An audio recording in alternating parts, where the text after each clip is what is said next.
Jadi pagi hari ini saya meninjau, melihat langsung lagi terkait dengan perkembangan TOS Center kita, di mana apa yang pernah saya sampaikan dari awal, bahwa sekarang konsentrasi kita untuk memproduksi pupuk kompos, ya bahan penyubur tanah ya, karena kita belum punya branding ya, makanya kita sebut dengan bahan penyubur tanah. Itu terus kita genjot, dan kita kemarin sudah kerjasama dengan Subak di sini di Kusambe.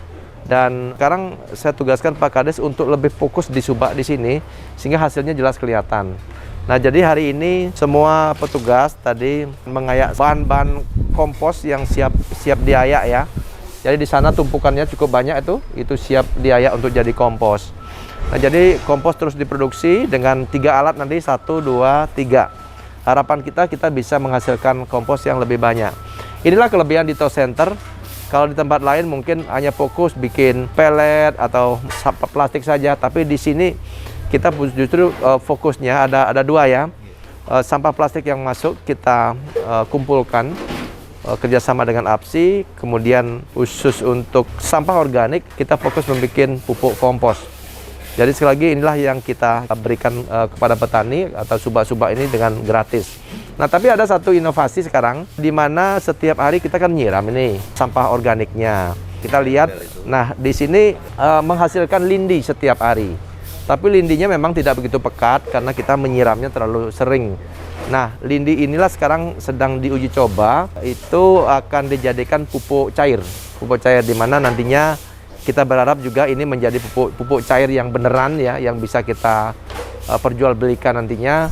Sehingga lindi-lindi yang kita hasilkan ini tidak terbuang begitu saja, tapi bisa dimanfaatkan lebih maksimal untuk menghasilkan produktif pertanian yang lebih bagus. Sekarang untuk tindak lanjutnya, kita Dinas LHP sekarang sedang kerjasama dengan UNUD ya, untuk melakukan penelitian terkait dengan kualitas daripada lindi ini. Apakah nanti pupuk yang dihasilkan kekurangan apa kan? Ya, karena kita ketahui bahwa pupuk-pupuk yang ada di sini mayoritas dari daun-daunan ya, dari sampah daun-daunan.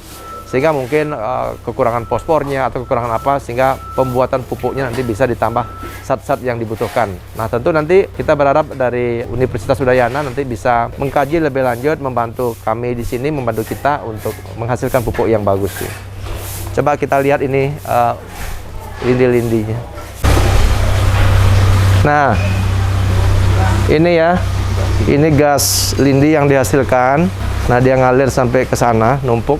Nah, ini gas lindi yang kumpul di sini. Ini yang diambil. Kemudian ini diolah untuk menjadi pupuk cair. Yang mudah-mudahan uji coba ini berhasil, sehingga nanti dari hulu sampai hilir ini semua berfungsi. Belum lagi rencana kita kerjasama dengan APSI, kita akan dibantu untuk RDF-nya ya, untuk menuntaskan seluruh residu yang ada, kita manfaatkan untuk RDF, sehingga dari A sampai Z semua berfungsi di sini. Terima kasih Pak. Jadi ini adalah hasil penampungan lindi, air lindi yang kita peroleh dari proses fermentasi sampah organik.